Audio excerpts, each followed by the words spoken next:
if I stand here? Yes. Yeah. All right. Wow, there's a lot of light. So this is not toilet paper, but I did use it to scribble something on there.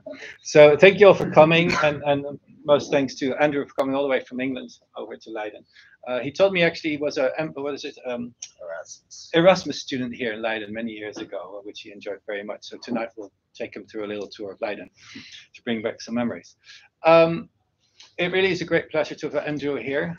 We used to be colleagues for a couple of years in LMB, and I've always been very inspired by his work. But his career started much earlier. He studied biochemistry in Oxford, and then he started his PhD at the LMB, where he was a leftover student that was picked up by Venki. I told you that story. Or maybe Venki did.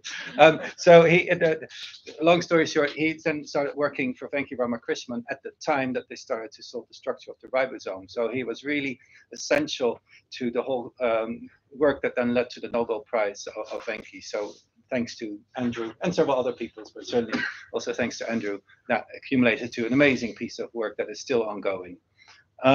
He then went to UCSF in San Francisco to work with Ron Vail on dynein and motor proteins. Or did you work on kinase? No. Oh, dynein, right? Yeah. In the old age when we were still using protein crystallography, and on the projects that he was working on, that was really challenging because these are massive proteins, so you have to chop them up into smaller pieces. And it's actually there where I met Andrew at a party. I don't know if you recall, but we met at a party and we're talking about it. So, oh, where are you going? Yeah, I'm going to interview at the LMB. It's like, oh, me too. And so we're like, But then it turned out they had 3 positions. So we all got the job. There was Laurie Passmore, who was also hired at the time. And then at the time we were there, the new revolution in cryo-EM, the direct electron detectors happened. The Titan cryoses were there. And everybody jumped on it. All the crystallographers jumped on it. And I think Andrew was really successful in this because he had such a massive protein, but he also had the drive to make it work. And I think some of us had samples that were already perfect. Others had to struggle. And Andrew struggled for years to get the sample in the condition that he could do the cryo-EM. And it was truly phenomenal to see all that work coming out and still coming out today.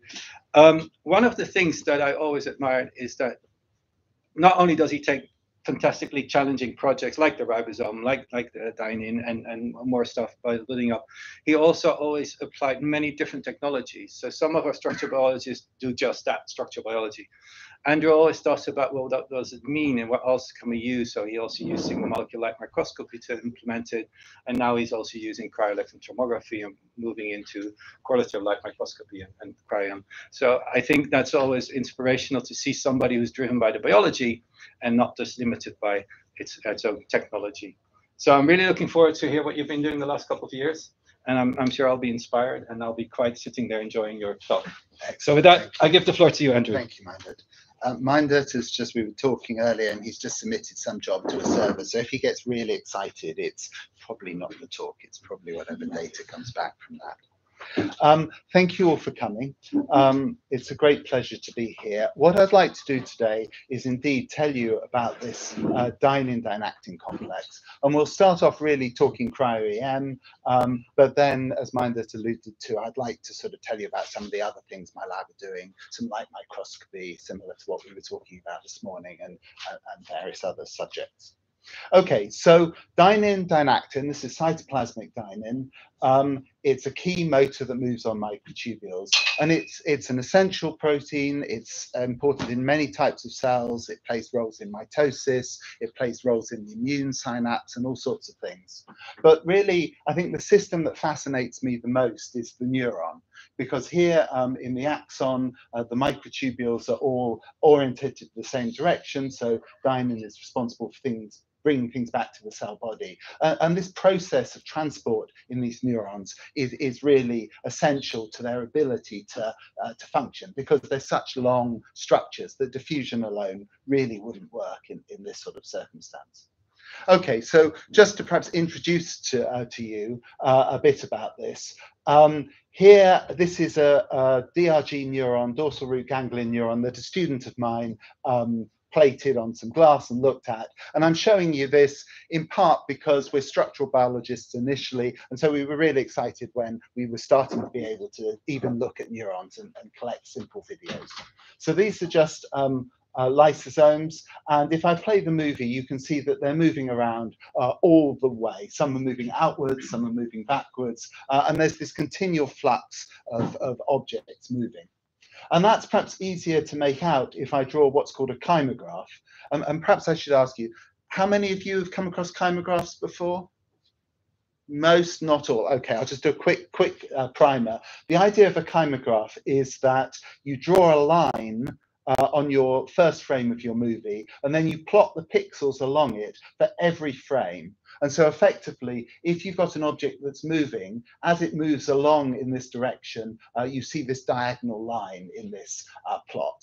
And so what this is showing you is that there's some objects that are moving in this direction, some that are moving outwards. The ones that are moving back to the cell body are driven by dynein, and those that are moving out are driven by a whole family of different kinesins. One thing I think is kind of interesting about this movie is down here towards the cell body, there's a lot of backwards and forwards movement. The cargoes are turning around a lot, and that's thought to be related to a sort of filter-like function. So cargoes that inadvertently get into the axon are then made to turn around direction and go back out again. Okay, so the reason for having kinesin movement outwards is sort of fairly obvious. You want to supply the tips of the axons with all of the components needed to drive synapse formation, etc. But why would you want the reverse movement? Well, it turns out that dynein is carrying lots and lots of different membrane cargoes within the axon. Signaling endosomes, these pick up survival factors at the axon tip, bring them back to the cell body and lead to transcription, activation to ensure that the neuron stays alive. You've also got quite a lot of clearance mechanisms. So autophagosomes form at the axon tip and then are brought back for further to be got rid of. Other things are being shuttled up and down in order to distribute them properly. You've got signaling complexes. If there's axon damage, that signals back to the cell body. You've got protein aggregates being picked up. And I think perhaps my favorite example of these different families of viruses that require the dynein transport in order to move around the cell.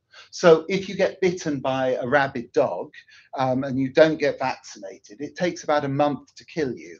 And in that month, basically the virus is working its way through your PNS into your central nervous system, up into your brain and start replicating. And all of that movement is being driven by these dynein motors.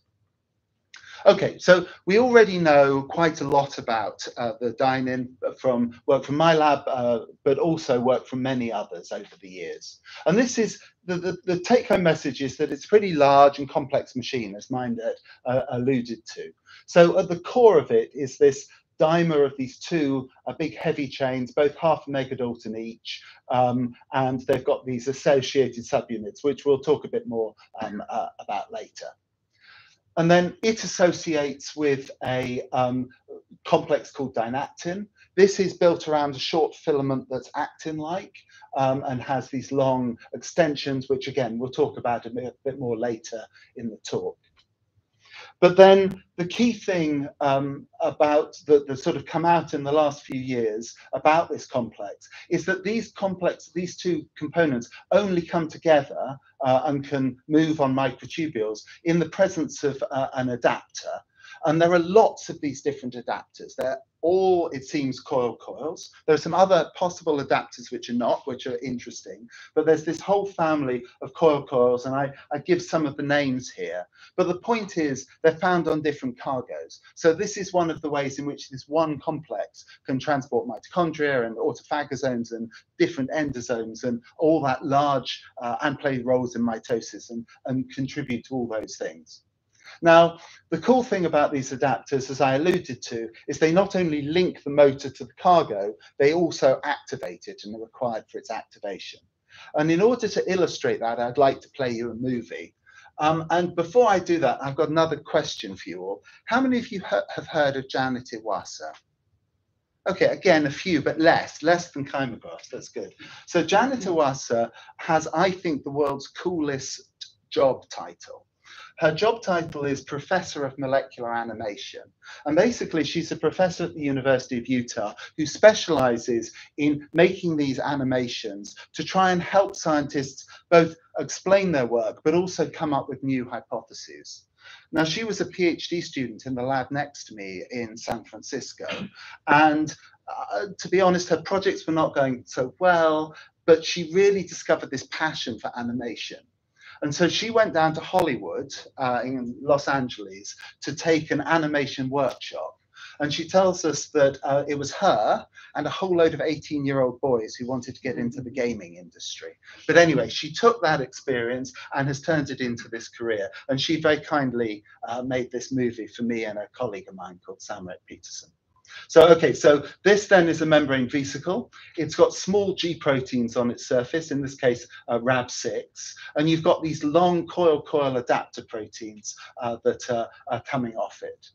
These adapters in their native state tend to be folded back on each other. This is an auto-inhibited conformation. Upon binding the small G proteins, they open up, and that then allows the recruitment of this dynein and dynactin. Now, the dynein itself is not able to move, at least in vitro, on its own. And one of the reasons we think, and we've done lots of cryo-EM to work that out, is you can see here, basically one foot's pointing that way, and the other foot's pointing that way, and so it can't move along the microtubule. It would need them to be pointing in the same direction to allow it to walk. Now, what is cool here is what dynactin does is provide a scaffold with these grooves that basically cause this long-range rearrangement of these motor domains. And you can see what that binding has done is allowed these motors to become parallel, attached to the microtubule in the correct orientation, and then walk. And the walking is done by this motor domain here, and you can see that this purple bit, that's the linker domain. That's bending and straightening and bending and straightening, and that's what's causing the movement along the microtubule.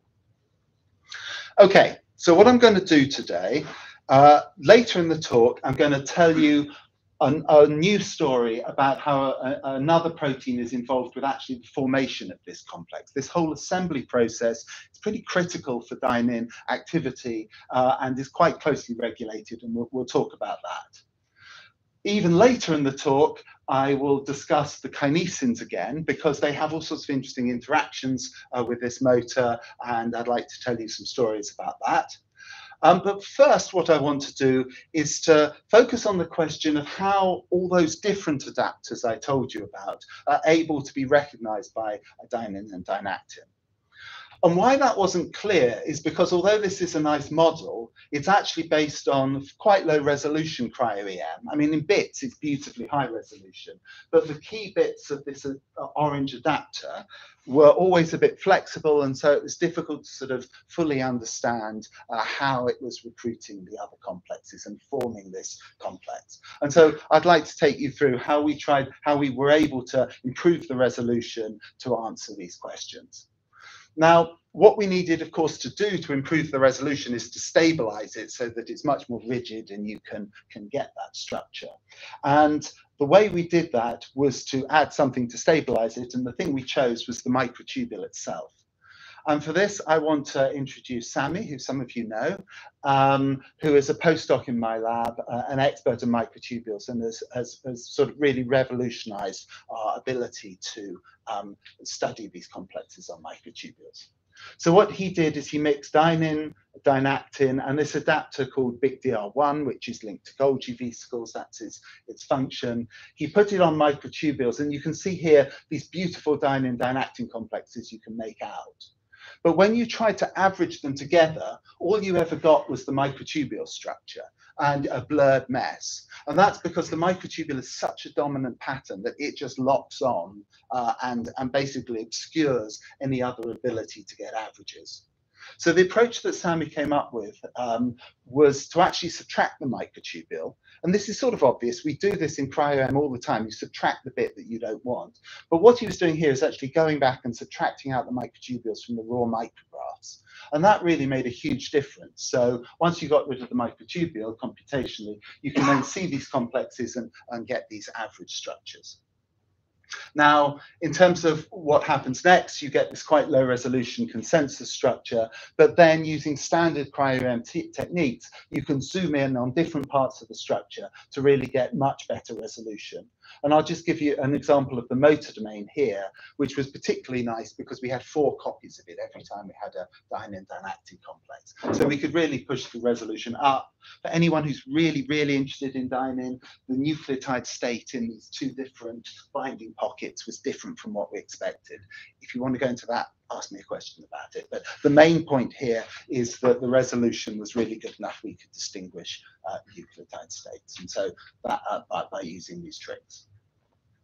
Okay, so Sami could assemble back all those different structures. He then thresholded them so that you could see them. And it was quite clear that the microtubule was adding stability. And so here we have these 2 different dynein dimers, these 2 different dynein complexes, A and B, bound to dynactin with the adapter up here. And this is pretty standard. Most adapters seem to have 2 motors. Some perhaps have 1, like I showed earlier, but most have 2. But the surprise was when we flip the structure around, you'll see that instead of just this 1 adapter, we actually had 2 bound. Now this was a surprise because we'd solved pretty much the same complex without the microtubule several times before, and we'd only ever seen 1 copy. So what that means is that the binding to the microtubule was actually stabilizing that whole complex and allowing the second one to bind. And you can see here they're offset with respect to each other, but they're both bound, and there's some specific interaction between the adapters there.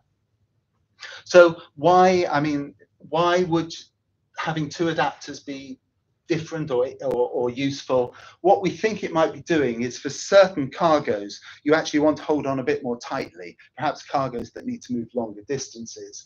And by having 2 connections to the cargo, effectively you get a much stronger bivalent effect than if you just had 1 connection. If you just have 1 and it lets go, it's let go. If you have 2, 1 lets go, it's still bound, it rebinds, and you reinforce the connections. And so we suspect that might be what's happening biologically. Okay, so Sami is continuously developing this pipeline. He changed the way he subtracted the microtubules, actually using a script from a former postdoc in my lab, Kai Zhang, who has now got his own group. He's also got it set up so that when you collect data off the microscope, this script starts running, and so you start subtracting your microtubules automatically, which he's very proud of. And he's also very proud of this GUI, which was, I think, entirely written using AlphaFold. Dear AlphaFold, please give me a GUI in Python, thank you. And it's brilliant. It allows you to do subtractions and resubtract bits that you hadn't. And anyway, Sami is really developing this pipeline very nicely for us. And what that's allowed then is other people in the lab to start solving other structures of different adapters. And this one is Clinton and Kashish are 2 other postdocs in my lab. Now, I'm going to come back and talk about this whole structure a lot more later, but I just wanted to introduce it now because it's a different adapter. It's called GIP3. It's an adapter that's often found on lysosomes. You can actually see there's only 1 copy of it rather than the 2. And I wanted to introduce it because then I can compare both the BICDR and the GIP3 and try and bring out some sort of themes about recognition, which is what I was trying to do here. Okay, so what do we know about the sort of the basis of this selection before we went into this structure? And to illustrate this, I'm using actually an AlphaFold model of the BICDR. And what Sami, if you just stick stuff like coils into AlphaFold, it just makes spaghetti. But Sami then took these and sort of stretched them out. This was an idea from Andrea Masacio's lab. And it's a great one because you can sort of see all the components. And so what we know is that there's a motif, or in other adapters, there's a whole domain, and I'll show you some of these later, of this N-terminus, and that's this green thing that binds this light intermediate chain helix. And lots of different groups have done some work on that, and we understand that quite well. There was then a small motif here called the HBS1, small motif here that were found in some adapters, but not all. It wasn't quite clear how they sort of fit together. There were some mysteries about them. These are the two I want to talk about in the next few slides. Okay, so let's go then at this HBS1. This is heavy chain binding site 1. Not terribly exciting name, but I think it's descriptive. It's a site that contacts this dynein heavy chain in blue here. There's one here. There's another identical interaction down here in this structure. And because we have the high resolution, what we can see is that in addition to this QXXH motif that has been spotted by bioinformatics some years ago, there's actually also a much broader interaction. There's all of these acidic residues that are involved. And that was important because by knowing that there was this larger motif, we could then start searching and actually finding this in other structures. So this is another adapter I'll also talk about later called hook 3. It's found on endosomes. It's got, and you can see both the QXX and the EE. So we started expanding our knowledge of where the adapter is. The problem is that was fine, we got a few more, but there are other structures where it was really not obvious. So in this GIP3, for example, this has been a weird adapter to our mind for a while. It's a homologue of RILP, so it's similar to RILP, and that's also strange to our mind because they have these quite short coils, whereas all the other ones we'd seen previously have very long ones that can stretch the length of dynactin. And also, when we looked at it, we couldn't obviously spot what that HBS1 site was. But by having the structure now, we can start to see a much more, we can start to understand. And it turns out that there's some similarities. There are still Q-glutamine residues involved and acidic patches. But you can see that the spacing between them and the overall motif are quite different. And that's because if you compare this big DR with this GIP3 structure, the whole sort of twist of the coil and the way it interacts with this same site on the dynein is different, which explains this different spacing. Okay, so the sort of take-home message is that there's this huge variability in these structures, but there seem to be some common themes coming out. You might be wondering, do we just give up and we'll never find them all? It actually turns out that AlphaFold is really quite good at predicting some of these. So we're able to predict quite a lot of these structures now by AlphaFold, and we have enough structures that we quite trust those predictions, which is good. Okay, the other motif I mentioned was this spindly box. It was known for a number of years to bind to this pointed end complex of dynactin, which is this bit down here. The problem was that when you looked at different adapters, sometimes it was quite close to this Lick binding site, sometimes it was really far away. It really was not obvious how this motif that was so different in length was working in the same way. Well, given that you knew that this had to bind at one end of dynein dynactin and this at the other.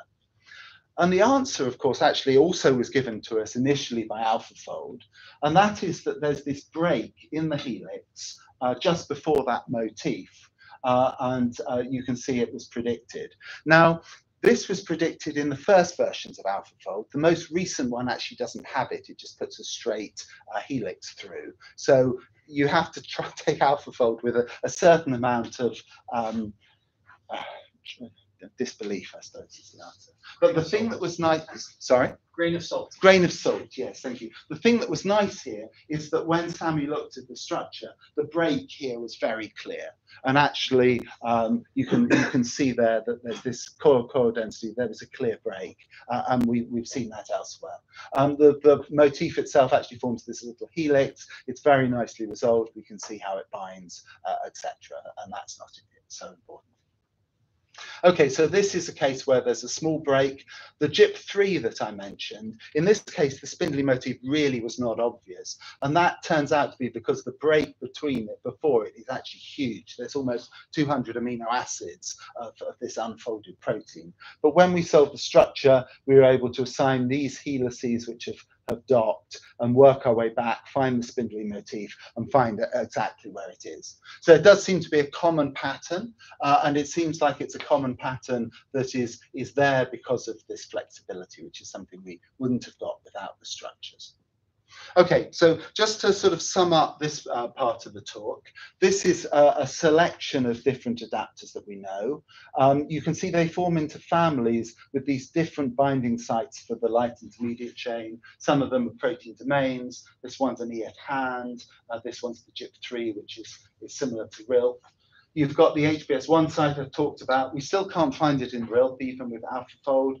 We're still working to see how RILP interacts with dynein dynactin. It's a real interesting puzzle to us. And the spindly motif you can see is at different distances. So I think the pattern is becoming clear. There's still work to do on some of these other adapters, but the pattern is becoming clear. Okay. So what I'd like to do then is break sort of from the details of the recognition and tell you a bit then about this assembly process and the regulation by which the dynein dynactin is switched on. And in particular, I want to talk about this role of LIS1 or lysencephaly 1. Now, this was a protein that was initially identified because it caused this human developmental disorder called lysencephaly. Okay, let's have one more audience participation. Who knows what lysencephaly means? Anyone? It's from the Greek. Listen means smooth, and cephaly means brain. So, sorry, I shouldn't really do this. I know the answer, so I can do this. And yeah, so it's a smooth brain disease, and it's caused, and normal brains have these invaginations, and this doesn't form in these patients because the neurons don't migrate properly, so you don't get this folding in of the brain material. And what became clear later is that this protein is critical for the dynein pathway, and it's actually a dynein defect that leads to this failure of the neuronal migration. So it's been clear for a while in many species that this one's important for dynein. More recently, it's become clear that what it does is help form this complex. So if you add LIS1 to your assays on dynein walking on microtubules, it really starts moving much more easily. The complexes form much more easily. And there was an idea that this might be because the LIS1 helps overcome this inhibited form and opens up the dynein, and there's some evidence for that. But there was still it wasn't sort of clear whether it was playing roles in other steps in the pathway. And so that is what we've sort of slightly stumbled upon addressing. Now, the reason we stumbled on it is not that we were trying to solve structures of LIS1, but that we were trying to solve this GIP3 structure. And the guys in the lab knew that if you add LIS1, just everything works more beautifully. So they just added it because why wouldn't you? You know, your assays are going to work better. And what was cool was that when they then solved the structure to look at the GIP3, they saw a whole lot of things that we'd never seen before in our structures. So we had LIS1 bound, which was very cool. You can see the molecules here in red.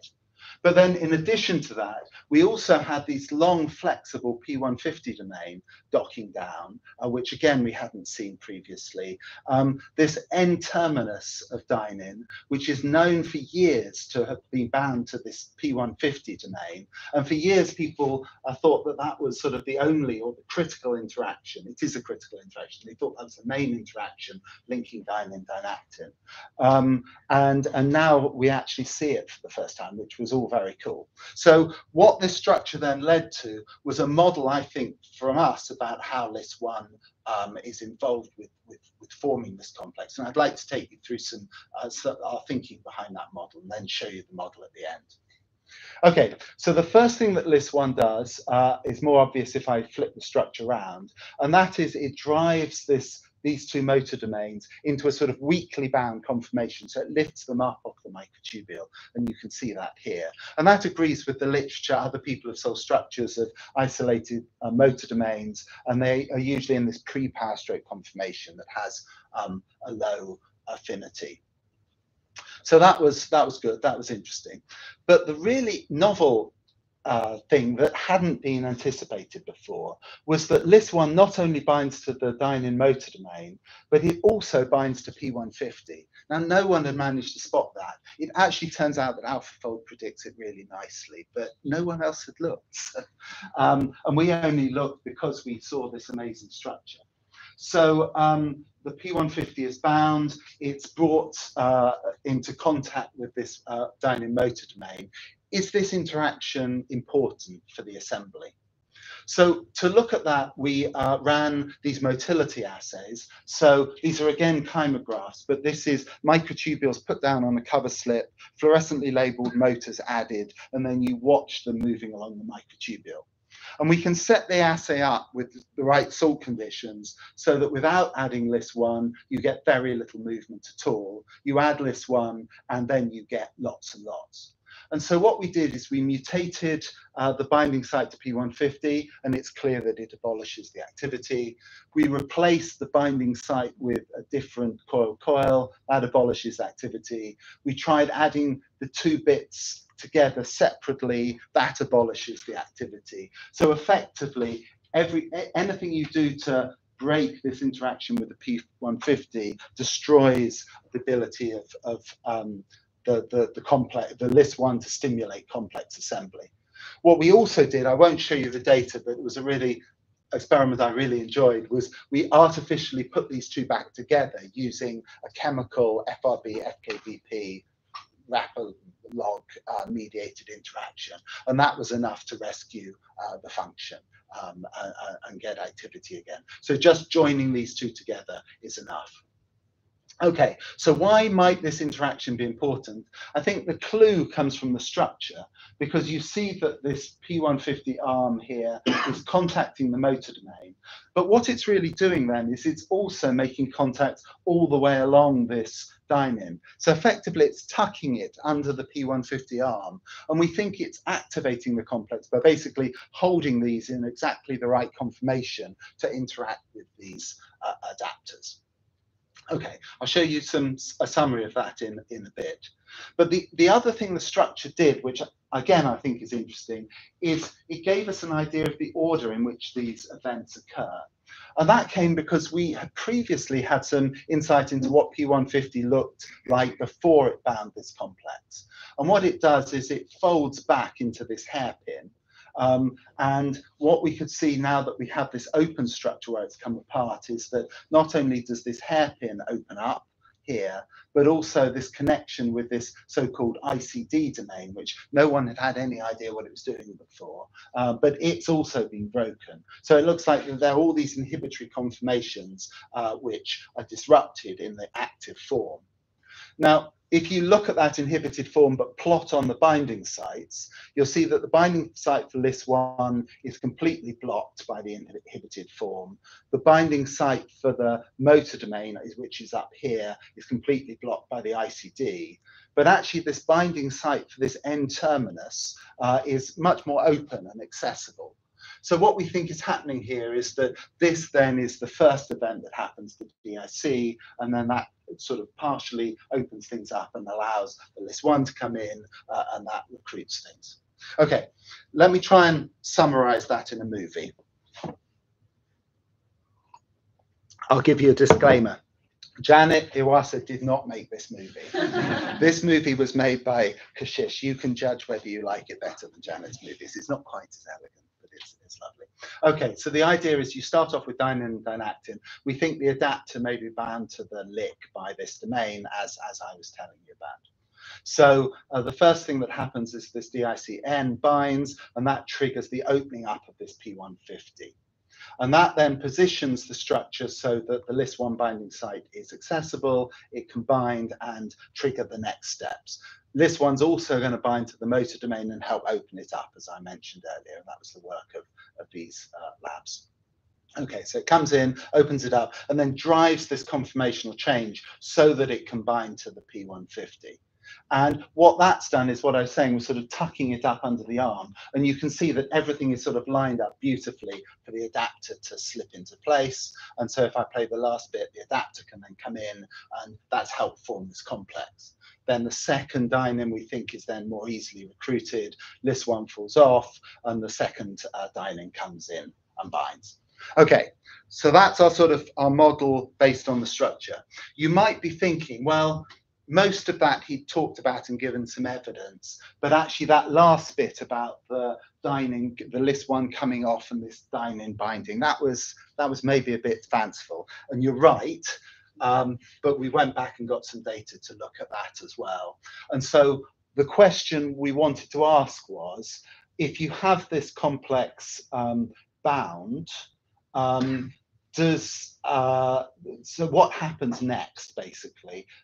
If it starts moving, does this complex stay like that and it just starts moving along with this first dynein? Or is it that the whole complex comes apart, the Lys1 falls off, and the whole, both of them then start moving?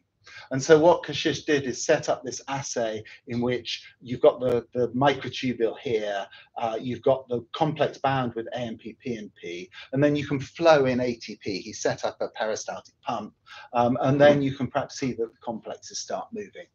And when you look at Lys1, what you see is that almost often they're complexed with the dynein complex to start with, but then as soon as you add ATP, they drop off and they start moving. There are a small number that don't, about 20%, but they actually are moving more slowly, and we think that's because basically this complex is trying to move along with just this dynein B on its own, and it's sort of stumbling over each other. Okay, so I've told you then about this use of cryo-EM to look at dynein complexes on microtubules, and a couple of different examples about what it's telling us about the mechanism. What I'd like to do in the sort of the last bit of the talk is tell you two smaller stories about the interaction between the dynein motor and the kinesin motors, which move in the opposite direction.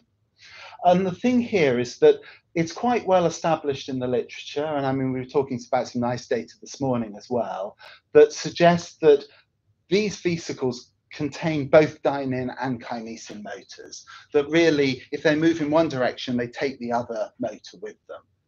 And there's also this observation that if you kill the dynein, for example, you also then abolish the ability of the kinesin movement to go, and vice versa. So you kill the kinesin. And so this is called codependency. It seems like you have to have both motors bound in order for the complex to move in either direction.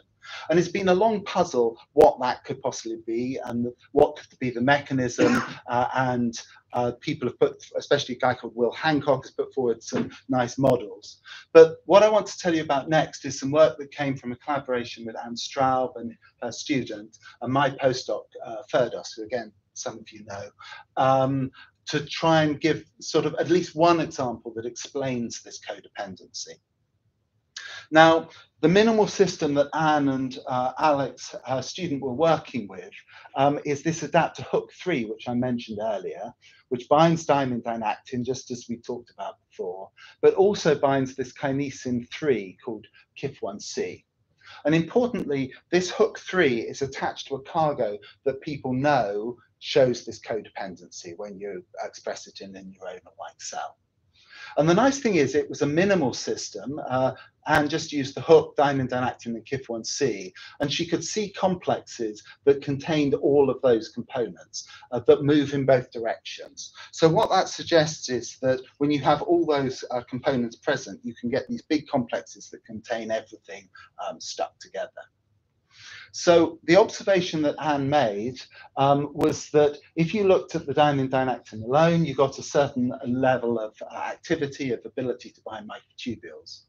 And the addition of the kinesin actually increased that. Now, this is not brilliantly huge effect, but if you actually just chop down the kinesin to get rid of all this extra motor domain stuff and just focused on the bit that's binding to the hook, then suddenly you start seeing some really quite impressive activation, and you can see it quantified here. But really, what that's suggesting is that the kinesin is switching on the ability to dynein to move.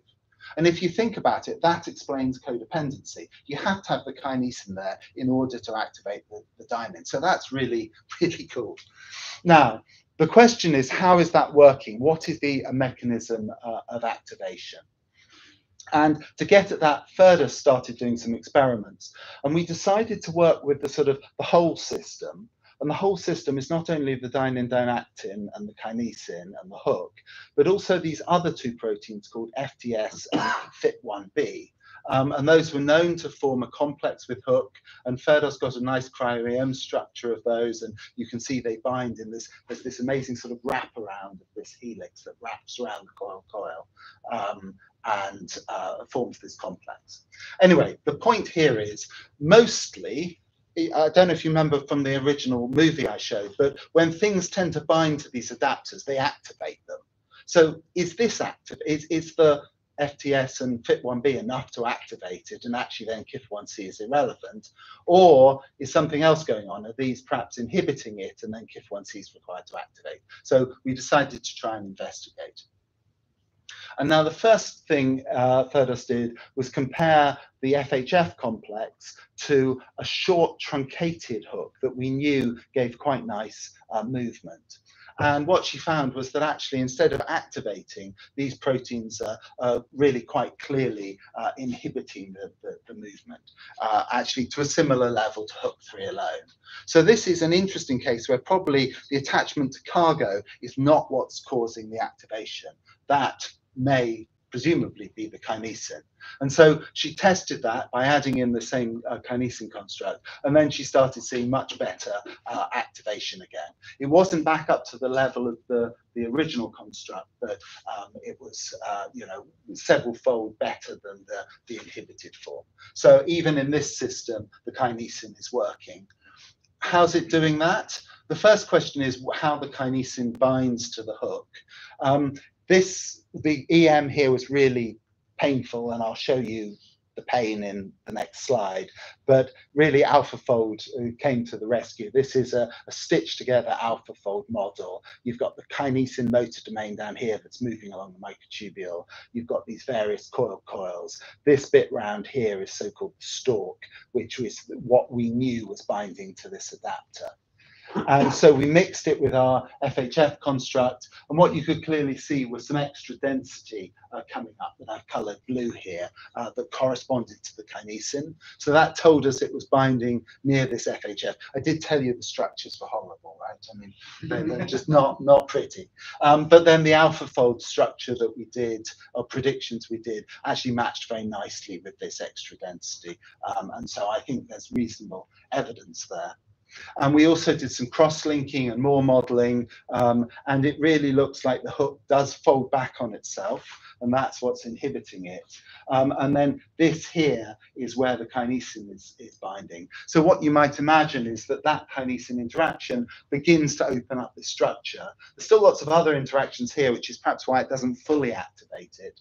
And I think it's an interesting question, what is required to fully activate it, but it's at least a start in order to produce the activation. And so just to summarize this then, we think the FHF itself will be auto-inhibited, kinesin binding opens it up, and that then explains the codependency. We've also got a bit of data that actually if you add the dynein dynactin, you can also help recruit the kinesin, increase the kinesin activity. And so probably it works both ways, at least that's the idea. Okay, I have one last little section I'd like to share with you, if I may, and this is moving away from cryo-EM entirely, but still keeps with this kinesin dynein theme. So we've done all this nice in vitro work, but there are a number of questions I'd really like to begin to study in the axon. And they're quite simple questions, like how far does the dynein-dynactin complexes move? Can they go the whole length of the axon, or are they, as some recent models have suggested, carrying the cargo a little way and then handing over to another motor that takes its place? And likewise, if you're moving back in the kinesin direction, do you have all of these components being carried with it, etc.? Now, the common theme with all these studies is we felt that they needed a single molecule approach, i.e. we wanted to be able to see single dyneins in the cell in order to address these questions. And this became possible because Alex Fellows joined my lab, and he came from a neuroscience background. He did his PhD in London on axonal transport. Now, I should point out, some of you may have noticed that for the whole of the rest of the talk, and in fact, for the whole of my 20-something year career in dynein has moved from the left of the screen to the right of the screen. It just made sense to me at the time. That was what I was focused on. Alex came to the lab, was like, no, dynein is the retrograde motor, it moves backwards. Kinesin is the forward motor, it moves the opposite direction. So we had about a year or two where we were trying to fight. I was trying to explain to him that, you know, the lab policy was that dynein moved left to right, etc. In the end, it came down to a vote. I had a vote in Journal Club, and I lost. So for the next section of the talk, dynein is going to be moving in the opposite direction, just to stop you being confused. Okay, so what we wanted to do was to see dynein moving at the single molecule level. And I mean, as we were talking about this morning, that is really difficult because there's a lot of dynein in the cell. Most of it is not functional.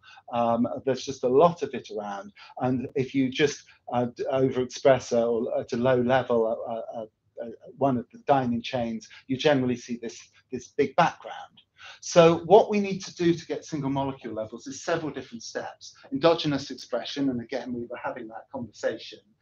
A bright tag, so that if you just look at GFP, it bleaches too quickly. You want to be able to look at something that's stable over time. And also some way of doing selective labeling.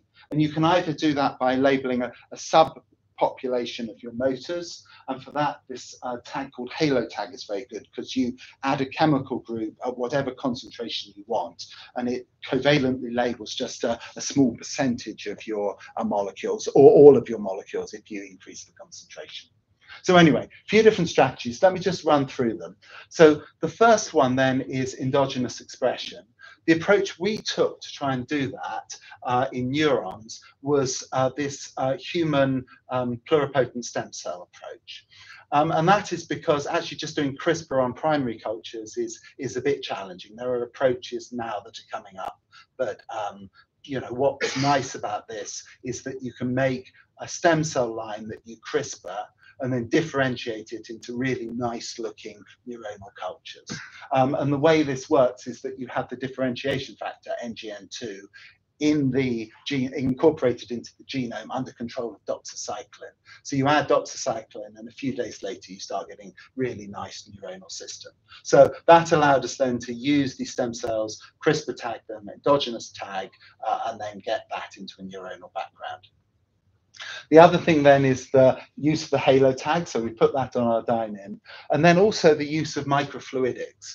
Now the idea here is that you can just label the molecules at one end of the axon without labeling the ones at the other, and that's because there are these tiny channels that the axon grows through, but the fluidic pressure keeps the dye out here in this compartment and doesn't allow it to get through. And what that means is you can just label a subset of molecules and then watch them as they come through down here. Okay, so we did that. The first question we wanted to ask was, is dynein able to move long distance, or is it coming on and off?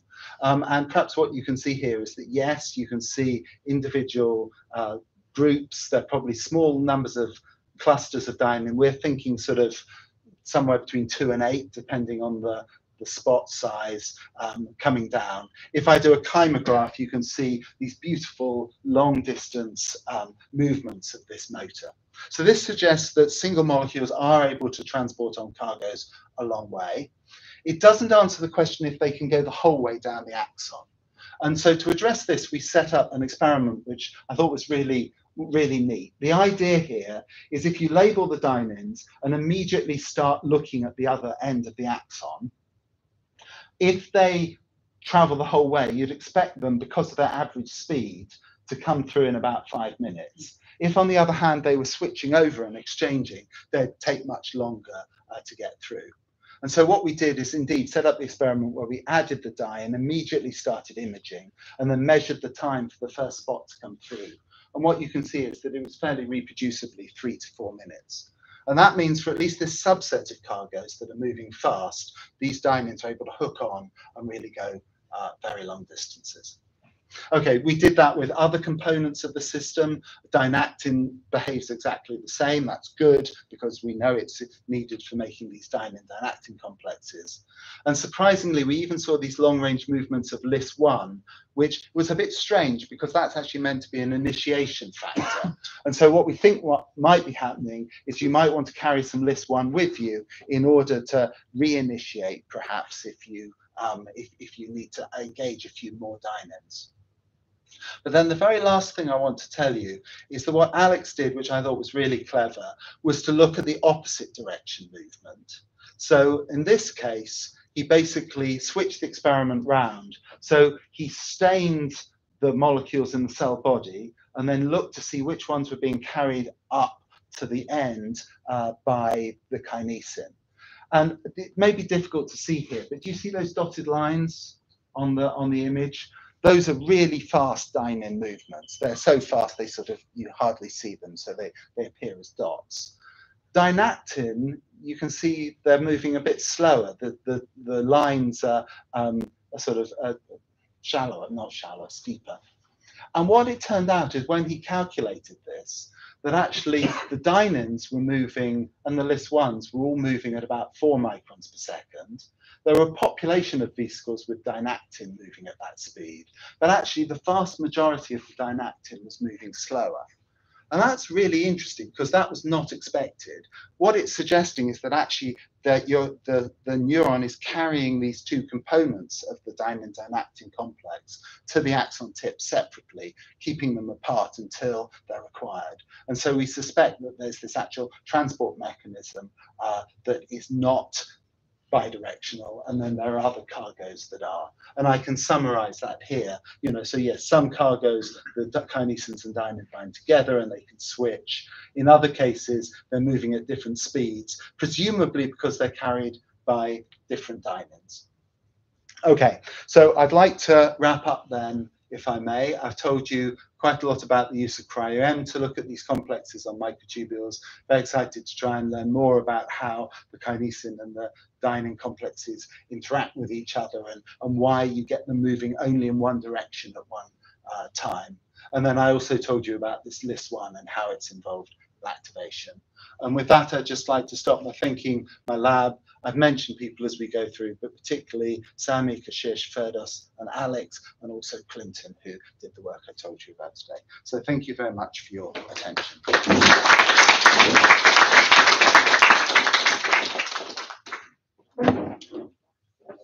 I'll jump over the table. Do we do any questions online? Oh, I know that's it. All right, thank you so much for that brilliant talk. Are there any questions from the audience? Not yet. Yes. Oh, there. Yeah. Thank you. Did you actually check how fast the transport is in, say, kilometers per hour? Oh, that is a good question. I have done that calculation several times. It's about 200 kilometers per hour if you scale it. No, so it's 200 kilometers per hour if you scale dynein to my size, right? So if you make dynein, which is 60 nanometers, 1.8 meters, then you're getting that sort of relative speed. Its speed is around 4 microns per second. I can't do that calculation, but yeah. My second question would be, how is actually decided? How is actually the transport direction decided? So why do you walk just in the right direction, not in the wrong one? Yeah, I mean, if you look at individual cargoes, I mean, if you stain lysosomes, and it may be that lysosomes are very variable, but some of them move in one direction, some of them move in the other. My guess is that there is either a phosphorylation signal or a different component that's present that's changing that movement. And what we know actually increasingly from screens and from AlphaFold is there seem to be lots of connections with these adapters. So maybe a couple of different small G proteins are binding. There's another factor called CHIP1 that comes in. I suspect that actually the identity of these cargoes are going to be changing depending on the protein composition, and that some way in which we don't understand, that will determine the direction they take at any one time. That's my guess based on this neuron system. So if I can follow up on that question, is that then why the reason it makes sense to you that there's a kinesin molecule always there? The kinesin also stimulates the dynein, because if you walk one way, you need somebody else to bring you back. Yes, except that doesn't seem to be the case with this dynein and dynactin that I talked about at the end, where actually they seem to be moving separately.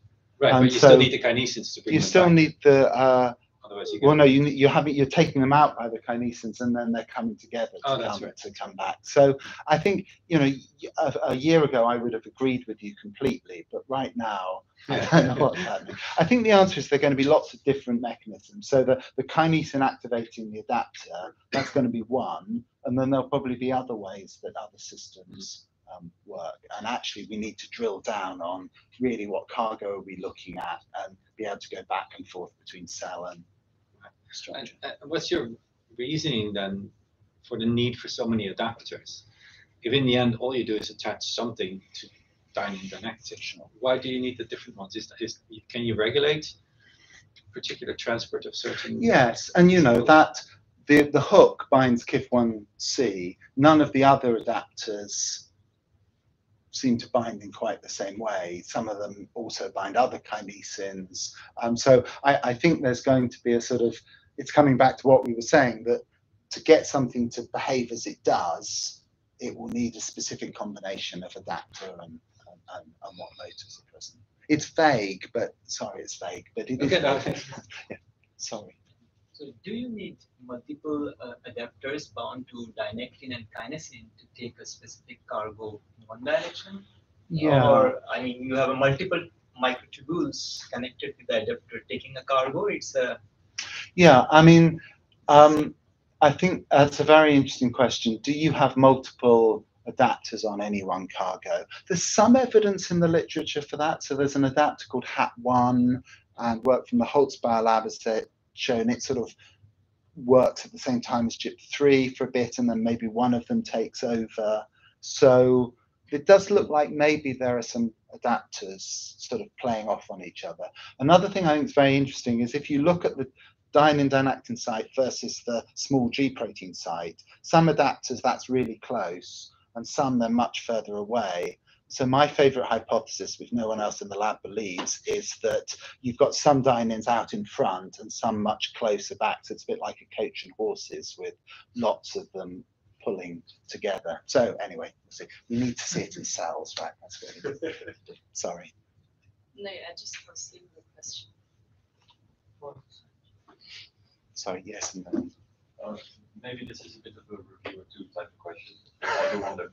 It was really if you have an immobile and a mobile version of the dynein complex population, and I suppose by definition the mobile one, when you countries it will be more flexible and less easy to resolve.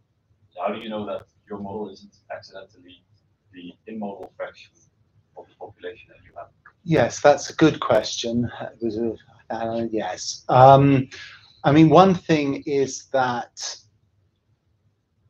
we, you know, you can make I would make arguments. That experiment I showed at the end, where you add AMP, PNP in vitro, flow in ATP, and things start moving. So I think that suggests that you know, these complexes are able to move, at least biochemically. It doesn't overcome the plunging question. And actually, one of the things we've been trying quite hard to do is add ATP and see it walking along, because wouldn't that be cool? But actually, so far, then you just lose all the dynein from the microtubules and it aggregates somewhere. So I think we're going to, and we've got some ideas about how to play with that. But I think that would be the sort of critical answer to your question. Exclude him from all papers. To be able to actually add ATP and see that. Sorry. You showed that the KIF1C coordinates the time. But there are, of course, different types of kinase. Do you expect also other kinase types? Yeah, that's a very good question. I mean, we're very interested in, and I think they're going to behave differently is the simple answer to that question. I think KIF1C might be quite a special case. The kinesin 1 family that works together with GIP3 looks like it's actually, it's really not clear where it's binding, but it's going to be somewhere differently. The track is an adapter linked to mitochondria, and there people have been able to reconstitute dynein, dynactin, kinesin complexes, but they only move in the kinesin direction. And so that suggests a very different mechanism than this sort of switching one. So I think they're all going to be different, would be my guess. Again, sorry. So my question is a technical question, that coming back to plunge freezing. So when you find the situation where you have a complex and you do gel filtration, you have a full complex, and then when you do your plunge freezing and you take the structure, you find that the parts and bits are missing. So what special techniques or tools do you use to stabilize this complex? Yes, so initially we just looked at dynactin, and for years people have tried to do that and it fell apart. We were able to get it by using carbon. Then as soon as we added dynein, all of those problems went away, and we never had that problem of it being ripped apart. Actually, adding microtubules has made it even better, because now the microtubules are in the middle of the ice and don't move as much, and so add more stuff is the simple answer.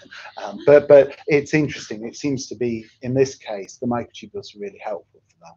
So you co-express them together, or just express them separately? And yeah, we express the dynein is human, and we express it in insect cells. The dynactin is pig, and we get it from brains using a blender.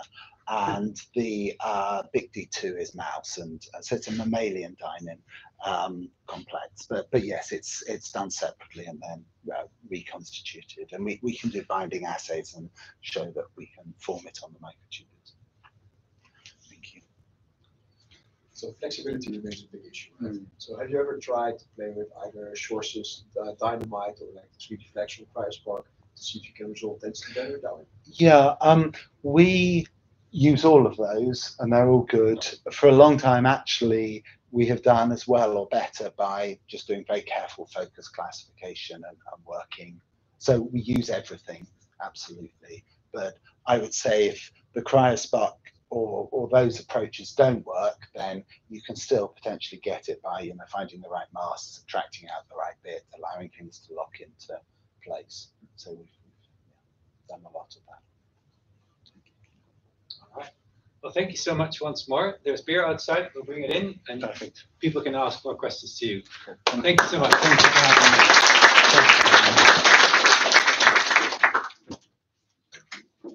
having me.